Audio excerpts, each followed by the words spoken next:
आज के इस खास विश्लेषण में भारत के संविधान के एक ऐसे पन्ने को पलटने की कोशिश की जा रही है जो दशकों से राजनीतिक बहसों और समाचारों के बिल्कुल केंद्र में बना हुआ है। अनुच्छेद 44 और समान नागरिक संहिता, जिसे हम आमतौर पर यूसीसी के नाम से जानते हैं। ये सिर्फ अदालतों में लड़ा जाने वाला कोई कानूनी मुद्दा भर नहीं है, बल्कि ये देश के सामाजिक ताने बाने से जुड़ा एक बहुत ही गहरा सवाल है। तो चलिए सीधे इसके मूल सच की गहराई में उतरते हैं। इस पूरी चर्चा के शुरू होते ही एक बहुत ही बुनियादी लेकिन काफी उलझा हुआ सवाल सामने आता है। क्या देश में रहने वाले हर एक नागरिक के लिए बिल्कुल एक ही कानून होना चाहिए, या फिर शादी, तलाक और संपत्ति के बंटवारे जैसे जो नितांत व्यक्तिगत मामले हैं, उनमें धर्म के आधार पर अलग अलग नियमों का होना सही है? कानूनी बारीकियों में गोता लगाने से पहले विचारों के इस टकराव को समझना बेहद जरूरी है। इस विश्लेषण में जिन मुख्य बिंदुओं पर बात होगी वो कुछ इस तरह हैं। पहला, अनुच्छेद 44 असल में है क्या? दूसरा, पर्सनल लॉ और यूसीसी के बीच का फर्क। तीसरा, नीति निदेशक तत्वों का महत्व। चौथा, डॉक्टर अंबेडकर का ऐतिहासिक नजरिया। और अंत में यूसीसी के फायदे और इसके सामने खड़ी चुनौतियां। चलिए आगे बढ़ते हैं। तो शुरुआत करते हैं अपने पहले और सबसे बुनियादी सवाल से कि आखिर ये अनुच्छेद 44 है क्या? भारत का संविधान इस पूरे देश को एकता के एक मजबूत सूत्र में बांधने का काम करता है। इसी संविधान के भीतर बैठा है अनुच्छेद 44। ये राज्य को बिल्कुल साफ साफ निर्देश देता है कि पूरे देश के नागरिकों के लिए एक समान नागरिक संहिता सुनिश्चित करने का पूरा प्रयास किया जाए। सोचने वाली बात यह है कि ये कोई नया विचार नहीं है, बल्कि जब संविधान लिखा जा रहा था, बिल्कुल शुरुआत से ही ये एक बहुत अहम लक्ष्य रहा है। अब समझना यह है कि रोजमर्रा की जिंदगी में पर्सनल लॉ और यूसीसी के बीच असल में क्या टकराव है। आखिर इस समान नागरिक संहिता यानी यूसीसी का सीधा सा मतलब क्या है? बिल्कुल आसान भाषा में कहें तो एक ऐसा इकलौता कानून जो देश के हर एक नागरिक पर एक समान रूप से लागू हो।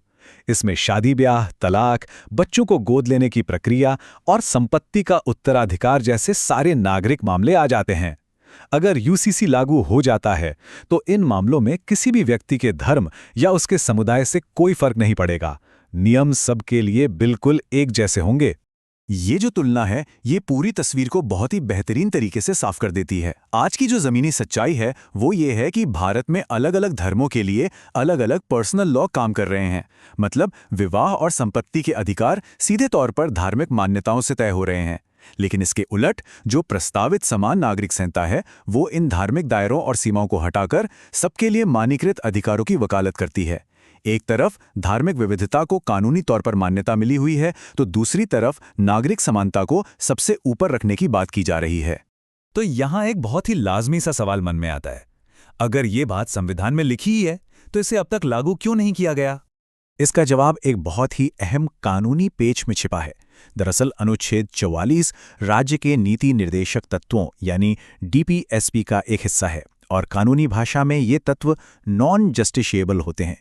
इसका सीधा सा मतलब यह है कि कोई भी व्यक्ति इन्हें लागू करवाने के लिए सीधे अदालत का दरवाजा नहीं खटखटा सकता, और ना ही अदालतें सरकार को इन्हें लागू करने का कोई सख्त आदेश दे सकती हैं।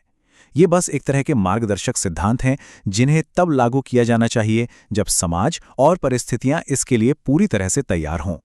अब जरा इतिहास के पन्नों को पलटते हैं और देखते हैं कि संविधान बनाते समय इस नियम के पीछे क्या सोच थी। संविधान के मुख्य शिल्पकार डॉक्टर BR अम्बेडकर का जो दृष्टिकोण था वो शीशे की तरह साफ था। उनका ये दृढ़ विश्वास था कि देश की एकता के लिए और खासकर लैंगिक समानता के लिए एक समान कानून का होना बेहद जरूरी है। उनका मानना था कि ये जो अलग अलग पर्सनल लॉज हैं ये कहीं ना कहीं महिलाओं के अधिकारों को सीमित कर रहे थे। इसलिए संपत्ति और विवाह के मामलों में सबको बराबरी का हक देना एक मजबूत राष्ट्र बनाने की दिशा में सबसे अहम कदम माना गया था। और अब आते हैं आज के दौर की सबसे बड़ी बहस पर, यूसीसी के असल फायदे और इसके सामने खड़ी विशाल चुनौतियां। आज के समय में इस मुद्दे पर दो बिल्कुल मजबूत और विपरीत पक्ष देखने को मिलते हैं। जो लोग इसका समर्थन करते हैं उनका ठोस तर्क है कि यूसीसी से पूरे देश में समानता की एक लहर आएगी, कानूनी प्रक्रियाएं बहुत आसान हो जाएंगी, महिलाओं के अधिकार और ज्यादा मजबूत होंगे और राष्ट्रीय एकता को एक नया बल मिलेगा। वहीं दूसरी तरफ की चिंताएं भी बहुत गहरी हैं। जो लोग इसकी आलोचना कर रहे हैं या जो अल्पसंख्यक समुदाय हैं, उन्हें इस बात का डर है कि इससे उनकी धार्मिक स्वतंत्रता पर सीधा असर पड़ेगा। भारत जैसा विशाल देश, जहां हर 100 किलोमीटर पर परंपराएं बदल जाती हैं, वहां कोई एक कानून सब पर थोपना हमारी सांस्कृतिक विविधता के लिए एक बहुत बड़ी चुनौती बन सकता है। अगर वर्तमान परिदृश्य पर नजर डालें तो राष्ट्रीय स्तर पर संसद द्वारा अभी तक ऐसा कोई इकलौता कानून पारित नहीं किया गया है। हालांकि एक दिलचस्प फैक्ट ये भी है कि गोवा में पुर्तगालियों के समय से ही अपनी एक समान नागरिक संहिता काम कर रही है, और हाल ही के दिनों में उत्तराखंड जैसे कुछ राज्यों ने अपने यहाँ इसे लागू करने की दिशा में बहुत तेजी से कदम बढ़ाए हैं। ये सब दिखाता है कि ये पूरी प्रक्रिया अभी भी काफी भारी बहस और बदलाव के चरण से गुजर रही है।